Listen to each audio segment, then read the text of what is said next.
Ay Shalom, Barakatah Yahweh, Barakatah Yahweh Shai. All praise to the Heavenly Father, whose name is Yahweh, in the name of His Son, which is Yahweh Shai. Double honors to the elders and the apostles of the nation of Yashar Allah, the nation of Israel, better known as the Great Millstone.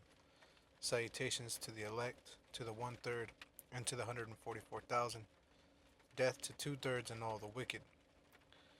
Um, Real quick, brother shared this article. Suspect in hit and run says she hit teen because she's a Mexican, and it's not a suspect. She admitted to doing it, and this is a blatant hate crime to purposely hit somebody because she's a so-called Mexican. What if she wasn't? What if she was a Pacific Islander? You know,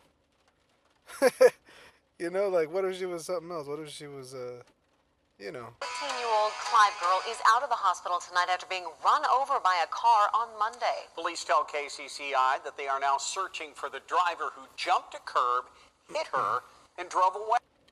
So At this point, you have been charged with attempted murder. That is a Class B felony. We're going to set you for a preliminary hearing at the Criminal Courts Building on December 30th at 8 o'clock. You'll be transported there if you are still in custody. If you're out of custody, obviously you'll need to get yourself there. I am setting a $1 million cash bond on this. And I'm also going to enter a no contact order.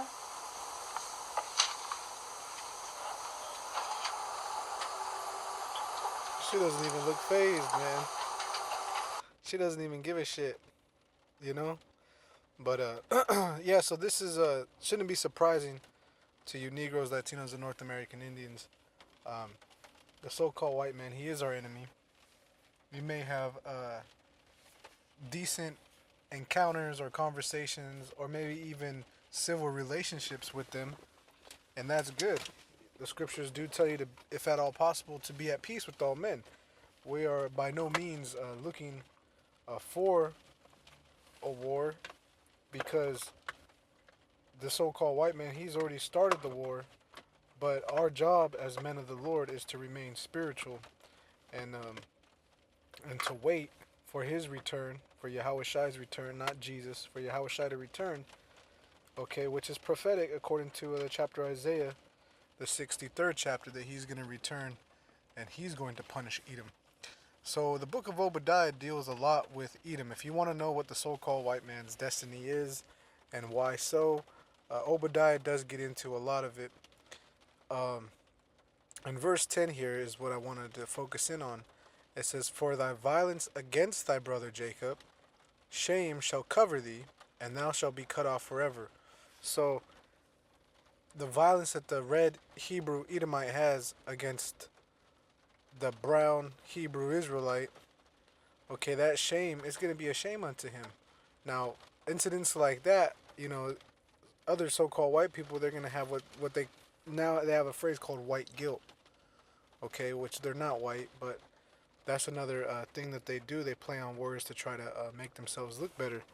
But there's a shame that's going to cover them as a nation. You're going to be ashamed that you try to kill us, basically, man. In any normal family setting, that's a shameful thing to do. For a sibling to kill a sibling, that's a shame. You're cut off from the family. And you're our older brother. You're supposed to be the caretaker of us. We're your younger sibling, but you've done a terrible job house sitting. So you're about to be cut off. You have no inheritance. Okay, and it's just that simple of a topic. So you red Hebrew Edomites, you have hell to pay. Now, just Malachi 3 and 6. Well, at this point, I'll just type it in. Okay. Malachi 3 and 6. This is, "For I am the Lord, I change not. Therefore, ye sons of Jacob are not consumed." Okay, so the Lord himself, he never changed the promises and the new covenant for the nation of Israel, the so-called Negro, Latino, North American Indian. It still applies to us. It's not open to everyone. It's only open to us by by election, for well, first by our bloodline, and then secondly by the election, if we're elected of the Heavenly Father. Okay, so that's Malachi 3:6. The Lord doesn't change. People can change. You can modernize things according to your way, but the Heavenly Father, He doesn't change.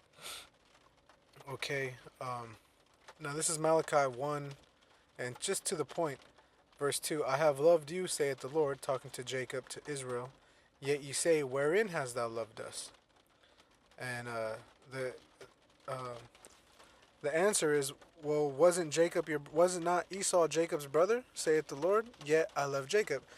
Saying, you like, because people say, oh, God doesn't love me, and so that's something people will say is like, how have you loved me?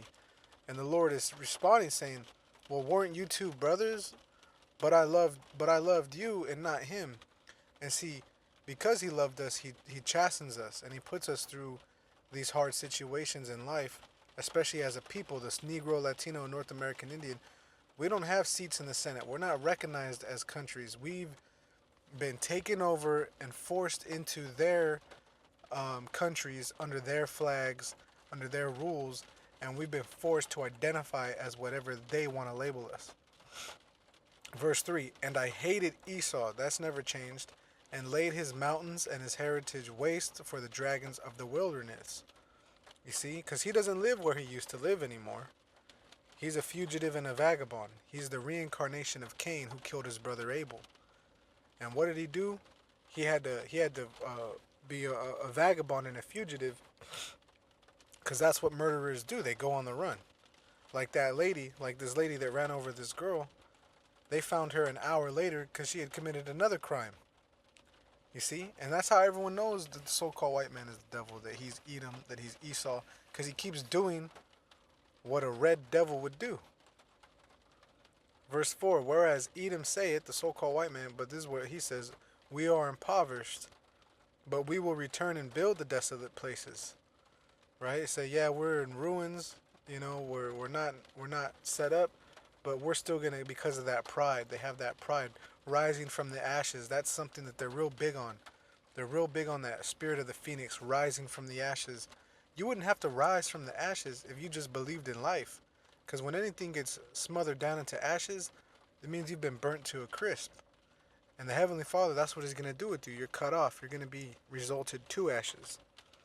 Thus saith the Lord of hosts, or the King of armies, they shall build, but I will throw down, and they shall call them the border of wickedness. A border is easily identifiable. So everything at that border, everything within its zone is just wickedness. So if it comes across to touch anything, you're immediately going to know, oh shit, that's wickedness right there. So everywhere the so-called white man goes, it's easily seen, it's identifiable, okay? And it doesn't complement the world that we live in. And the people against whom the Lord hath indignation forever. You see? See? So the Most High, He's not done with you Edomites until you're all totally destroyed. You so-called white people. You red Hebrew Edomites. Okay? You're the ones really doing all the hate crimes. And then when someone lashes out at you because you're a little monkey in the wild poking a tiger, and then when the tiger finally eats the monkey, you go to blame the tiger and not the monkey. You say, oh, the tiger, he ate me. Well, what did you do to make that tiger eat you? See, that's, and these other nations, they're asking that question. They're not blaming the tiger no more. They're blaming you. What did you do? What did you do? Why are you hanging out and around the tiger in the first goddamn place, you see? So anyway, I got to wrap this up. But with that, I'm going to say shalom.